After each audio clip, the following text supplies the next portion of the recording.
Students, आप सभी का बहुत बहुत स्वागत है आपके अपने चैनल एनसीईआरटी मैथ्स में। जी हाँ स्टूडेंट्स, आज हम लोग समांतर श्रेणी के बारे में पढ़ेंगे, एपी के बारे में पढ़ेंगे। समांतर श्रेणी संख्याओं की एक ऐसी सूची है जिसमें प्रत्येक पद अपने पद में एक निश्चित संख्या जोड़ने से प्राप्त होता है।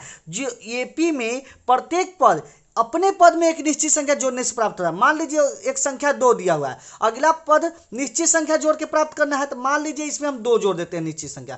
क्लियर? कितना हो जाएगा? 4। फिर अगला जो 2 जोड़ देंगे तो कितना हो जाएगा? 6। मतलब प्रत्येक पद एक निश्चित संख्या, जो फिक्स संख्या 2 है वह जोड़ने से प्राप्त होगा। क्लियर? अगला 2 जोड़ देंगे कितना हो जाएगा? 8। अगला इसमें 2 जोड़ दीजिए कितना हो जाएगा? 10। जो यह फिक्स नंबर जोड़ने पर अगला प्राप्त होगा, तो यह क्या हो जाएगा? यह संख्या एपी में हो 2, 4, 6, 8, 10, यह एपी में हो जाएगा। क्लियर है? अब यह निश्चित संख्या क्या होता है? यह निश्चित संख्या क्या कहलाती है? सार्व अंतर कहलाती है। जो यह निश्चित संख्या जोड़ रहे हैं उसे क्या कहते हैं? सार्व अंतर कहते हैं। क्लियर है? सार्व अंतर धनात्मक भी हो सकता है, ऋणात्मक भी हो सकता है और शून्य भी हो सकता है। क्लियर है? हम लोग सार्व अंतर समझ गए। जो बीच का अंतर, सार्व अंतर क्या होता है? बीच का अंतर, सार्व अंतर। जैसे समझिए यहाँ पे एग्जांपल, मान लीजिए हम कोई एपी लेते हैं। एपी क्या है? मान लीजिए 3 है, 6, 9, 12, 15, 18, यह डॉट डॉट डॉट, यह एपी है। इसमें समझेंगे सार्व अंतर कौन होता है।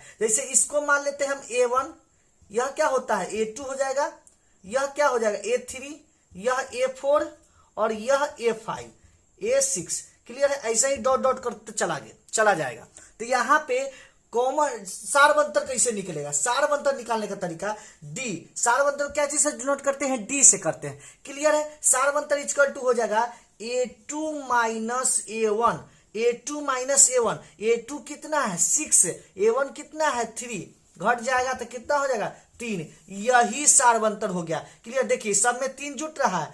3 3 6, 6 3 9, 9 3 12, 12 3 15। यही एक निश्चित संख्या क्या कहलाता है? सार्व अंतर कहलाता है। यही फिक्स नंबर। सार्व अंतर मतलब सबका अंतर समान। क्लियर है? सबका अंतर समान, बीच का अंतर समान होना चाहिए, उसे ही सार्व अंतर कहते हैं। कि सार्व अंतर धनात्मक भी हो सकता है, ऋणात्मक भी हो सकता है और शून्य भी हो सकता है, कोई भी हो सकता है। क्लियर है? तो यहाँ पे आप डी समझ गए। क्लियर है? जैसे कि कोई पद एपी में है या नहीं, यह निश्चित कौन करेगा? यह फिक्स कौन करेगा? सार्व अंतर ही करेगा। जैसे एग्जाम्पल में समझिए, मान लीजिए कोई ले लेते हैं एपी। क्लियर है? 3 ले लेते हैं, 5 ले लेते हैं, 8 ले लेते हैं, 6 ले लेते हैं। क्लियर है? 8 ले लेते हैं और 10 ले लेते हैं। यह एपी में है या नहीं, इसको चेक करेंगे। चेक करने का तरीका होता है, जब तक सार्व अंतर समान न हो, क्या है? निश्चित संख्या जोड़ने पर। जब तक निश्चित संख्या कौन होता है? निश्चित संख्या कौन होता है? सार्व अंतर। जब तक सार्व अंतर समान नहीं होगा, तब तक वह संख्या एपी में नहीं होगा। जैसे चेक करते हैं, यह क्या है? A1 है, यह क्या है? A2 है, यह क्या है? A3 है, यह क्या है? A4। A1 A2 A3 A4। Clear है? ये A1 A2 A3 A4। Clear है? डी देखेंगे। डी क्या? सार्व अंतर चेक करेंगे, क्या होता है? A2 minus A1। देखिए A2 कितना होगा? A2 देखिए 5 माइनस A1 कितना है? 3। इसका अंतर कितना हो गया? 2। अगला चेक करेंगे, अगला भी चेक कर लेते हैं। डी इक्वल टू क्या हो जाएगा? डी इक्वल टू आगे वाला चेक करते हैं, क्या हो जाएगा? अंतर देखना है, इसमें से इसमें घटाइए। क्लियर है? तो A3 माइनस A2। क्लियर है? A3 8 माइनस 5 कितना हो गया? 8 माइनस 5 कितना हो गया? 3 हो गया। तो यहाँ पे देखिए सार्व अंतर जो है, यहाँ पे सार्व अंतर समान नहीं है। सार्व अंतर यहाँ पे समान नहीं है, तो यह पद क्या हो जाएगा? एपी में नहीं होगा। यह पद एपी में नहीं होगा। यहाँ पे तो क्या समझे? जब तक निश्चित संख्या, जब तक सार्व अंतर समान नहीं होगा तो कोई पद एपी में नहीं होगा। तो एपी में होने के लिए सार्व अंतर समान होना जरूरी है। क्लियर है? एपी में होने के लिए सार्व अंतर समान होना जरूरी है। तो याद रखिएगा, कोई पद एपी में कब होगा? याद रखना है, कोई पद एपी में कब होगा? कोई पद एपी में तब होगा जब उसका सार्व अंतर समान होगा। जब उसका सार्व अंतर समान होगा तो वह पद एपी में होगा। क्लियर है? वह पद एपी में होगा। तो एपी में होने के लिए सार्व अंतर समान रहना जरूरी है। क्लियर है? अब देखिए इसमें कुछ फॉर्मूला देखते हैं। एपी का पहला पद निकालना होगा। एपी का पहला पद निकालना होगा। पहला पद निकालने का फॉर्मूला होता है ए ही होता है। क्लियर है? दूसरा पद कब निकलेगा? दूसरा पद कब निकलेगा? क्या बताया है, दूसरा पद निकालने के लिए। जैसे मान लीजिए कोई एपी में है, कोई एपी में दिया हुआ है, तो 2 4 6 8। क्लियर है? तो समझिए पहला पद तो ए हो गया।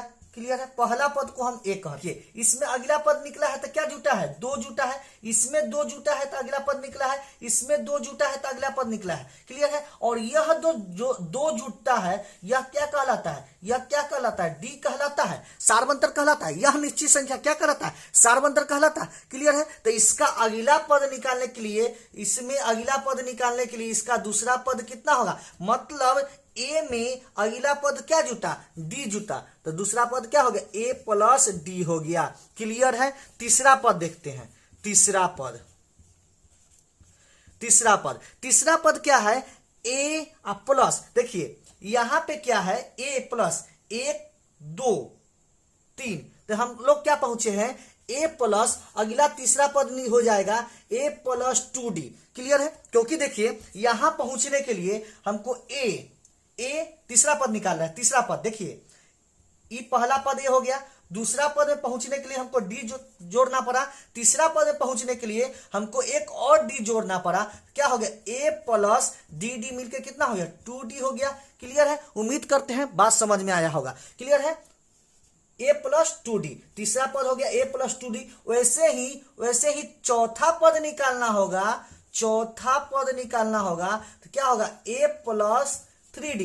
क्या हो गया, ए प्लस 3d। क्लियर है? चौथा पद ए प्लस 3d, तो इसका क्या हो गया, ए प्लस 3d। याद रखने का तरीका है, चौथा पद ए और उससे एक कम 3d हो गया। पांचवा पद कहेगा निकालने के लिए, क्या हो जाएगा, आप लोग बताइए, पांचवा पद क्या हो जाएगा, पांचवा पद हो जाएगा ए प्लस 4d हो जाएगा। क्लियर? ऐसे इसे डॉट करते करते और लास्ट पद निकालेंगे, एन निकालना पड़ेगा हमको, लास्ट पद एनवा पद निकालना पड़ेगा। एन इक्वल टू हो जाएगा a plus N minus 1 into d, a plus N minus 1 into D. Clear है? यह फॉर्मूला आपको याद रखना है। एन इक्वल टू होता है a plus N minus 1 into D. Clear है? देखिए यहाँ जो एन है, यहाँ एन माइनस 1 हुआ है। काहे एन माइनस 1 हुआ, देखिए यहाँ पे पांचवा पद था ए प्लस एन माइनस 5 में से एक गया था 4 हो गया कि नहीं। क्लियर है? तो यही फॉर्मूला हो गया a plus N minus 1 into D. Clear है? यह फॉर्मूला आपको याद रखना है। समांतर श्रेणी का एन का फॉर्मूला होता है a plus N minus 1 into d. यह आपको फॉर्मूला याद रखना, एक्सरसाइज बनाने में मदद मिलेगा। क्लियर है? तो उम्मीद करते हैं आपको यहां तक सारा बात समझ में आ गया होगा। अब देखते हैं अब क्या करेंगे। यह फॉर्मूला आपको याद रखना है, पहला पद ए, दूसरा पद ए प्लस डी, तीसरा पद क्या है, ए प्लस 2d, चौथा पद क्या है, ए प्लस 3d, पांचवा पद क्या है, ए प्लस 4d। पांचवा पद पूछा तो एक का तो ए हो गया, पांचवा पद यहाँ पे एक कम लिखना होता है 4d, इसलिए फॉर्मूला बना N equal to A plus N minus 1 into D. Clear है? इस पर हम कोई क्वेश्चन रख के निकाल सकते हैं। जैसे एग्जाम्पल में रख दीजिए, हमको निकालना है इसका, मान लीजिए 12वां पद निकालना है, मान लेते हैं 12वां पद निकालना है। समझिएगा, इस पर कोई फॉर्मूला, कोई भी क्वेश्चन रख के निकाल सकते हैं। मान लीजिए हमको 12वां पद निकालना है, तो क्या करें, एन के जगह कितना है 12, एन के जगह कितना है 12, 12वां पद निकालना है तो एन इक्वल टू 12 ए 12 निकालना है, तो क्या होगा, ए का ए हो जाएगा प्लस एन के जगह 12 माइनस 1 अब प्लस डी, कितना होगा, ए प्लस 11d। क्लियर है? तो 12वां पद क्या हो जाएगा, ए प्लस 11d।